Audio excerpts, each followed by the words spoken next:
Most of you guys, maybe some of you, I don't know, probably remember me. I was from the Fountain City Poetry Slam team. We just came back from Chicago on Sunday. Woo! We did really awesome. We made it to semifinals. There were 48 teams. We placed in the top 20. Woo!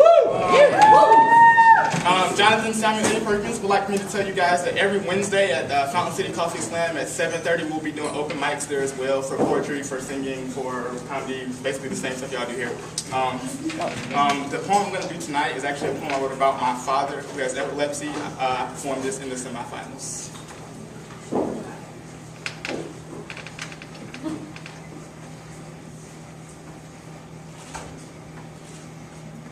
The most disturbing part is that it almost sounds like laughter. I shouldn't be able to replicate it. I shouldn't hear it singing so softly against my eardrums, but they do say the devil can travel through music. Your pain is not music. Your suffering is not a poem. Your plight is not a chant. I shouldn't hear it singing so softly against my eardrums. Why does it sing so softly against my eardrums? Why does it sing so... I wonder, does the person who hit you with that car feel good because you survived? While each scar on your body indicates the times the ghosts of your past have come back to haunt you.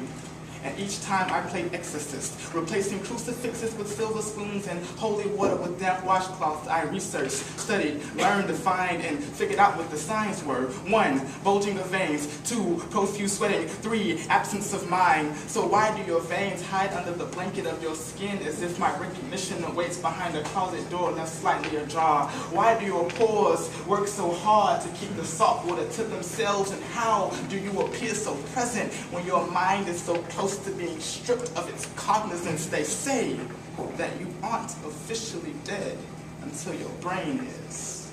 Well, I have seen your brain die on you too many times to count on the phalanges of 6 people. I guess the only thing keeping you alive is the pump of your heart and your teeth sinking into your tongue so you don't swallow it.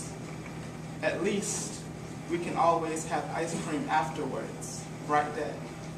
Sometimes I stare at you, reading the lines on your face like pages from an invisible man, realizing you have turned your 4 walls into a sepulcher and emotionally descended underground, forcing me to become the 1,609 light bulbs that keep the darkness of eternal slumber from suffocating your willpower. I can't believe that in 1 more year, you would have lived for 5 decades, Daddy.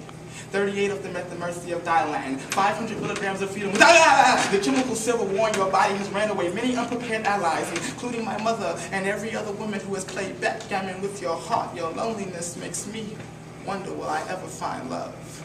And I still can't take pills, Daddy. I say it's my gag reflex, but the truth is, I'm just afraid I'll turn out like you, my body relying on manufactured drugs because one man waited too long to press his foot against the brakes, and my entire life is a constant reminder. My grandmother should have been helping you cross the street instead of smoking crack. I don't even call the ambulance anymore. I just say, Dad, are you okay? You had a seizure. You nod and say, I know. And then you eat ice cream. One more. Woo.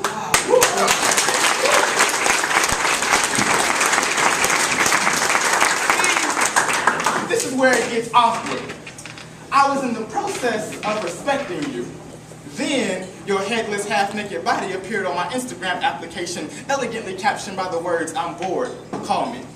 First of all, whore, unless you were born in your and your ears are between your breasts, I don't think that picture got shit to do with a motherfucking phone call. Some dick, obviously. And second of all, niggas, I suggest you take your thirst to an institution where they provide cold beverages. Because despite how absent of clothing she is in that photo, you ain't getting no pussy, my nigga. You're getting a dicksectomy. These whores act like their whoredom is a secret. Like, niggas gotta call Inspect Her Ratchet. Sherlock Holmes and Mr. Twatson. NCIS next. Not the mentalist, but the clitoris. And the ignorance of my black brothers makes me understand why Michael Jackson tried to Clorox the coonery off his pigment. The comments I read under these rejected Maxim photos baffle me. Like, nigga, there are other ways to gain a woman woman's attention besides spitting the same tired line she's been predisposed and accustomed to. She's not dumb, motherfucker. She knows that hitting you up means fucking you. And baby, I know when you walk out that door with them nice clothes on, your hair did up and your makeup on, you feel indestructible. But the line between love and lust is anorexic. It's getting to a point where little girls are going to have to Google what respect is. Even 12-year-olds plucking the leaves off flowers like, fuck him so, fuck him not. Can't even do long division yet, but they're out here calculating how to do long dicks. And that be the same little girl, 4 years later on MTV, 16 and should have gotten a fucking abortion. Then guess who's watching this shit? Another 12-year-old girl. It's like they're breeding these little whores. And niggas ain't no better. They can't just sell the weed, buy the weed, and smoke the weed. They gotta sell the weed, buy the weed, smoke the weed, and take pictures of each step. Like, change